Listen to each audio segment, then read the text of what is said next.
সামাজিক মাধ্যমে ভুয়া আইডি কিংবা পেজ তারকাদের জন্য এখন যেন এক বড় যন্ত্রণা। এইবার সেই সমস্যার মুখে পড়েছেন ঢাকাই চলচ্চিত্রের জনপ্রিয় চিত্রনায়িকা শাবনূর। সম্প্রতি শাবনূরের নামে একটি ভুয়া ফেসবুক পেজ ভেরিফাইড হয়ে গেছে।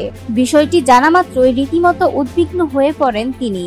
শুক্রবার সকালে পরিচিত জন ও ভক্তদের কাছ থেকে লিংক ও স্ক্রিনশট পেয়ে বিষয়টি জানতে পারেন শাবনূর। সেই পেজে তার আসল ছবি, তথ্য ও পরিচয় ব্যবহার করা হলেও পরিচালনা করছে একটি প্রতারক চক্র।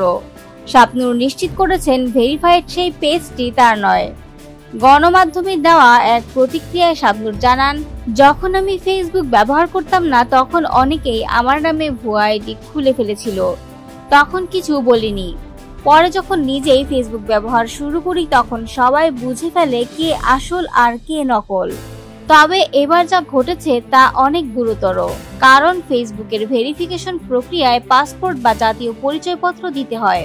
এতে শঙ্কা প্রকাশ করে শাবনূর বলেন, প্রতারক চক্রের কাছে আমার ব্যক্তিগত কাগজপত্র কিভাবে গেল, এই প্রশ্নেই এখন সবচেয়ে বেশি চিন্তিত তিনি। শাবনূর আরও জানিয়েছেন, এরই মধ্যে আইনি ব্যবস্থা নেওয়ার সিদ্ধান্ত নিয়েছেন। পুলিশের সাইবার নিরাপত্তা বিভাগে সাধারণ ডায়েরি করবেন বলেও জানিয়েছেন তিনি। আর অনুরোধ, আইন শৃঙ্খলা রক্ষাকারী বাহিনী যেন দ্রুত এসব প্রতারকের পরিচয় উন্মোচন করে। উল্লেখ্য, নকল শাবনূরের সেই ভুয়া পেজে ফলোয়ারের সংখ্যা এরই মধ্যে 6,59,000 ছাড়িয়েছে।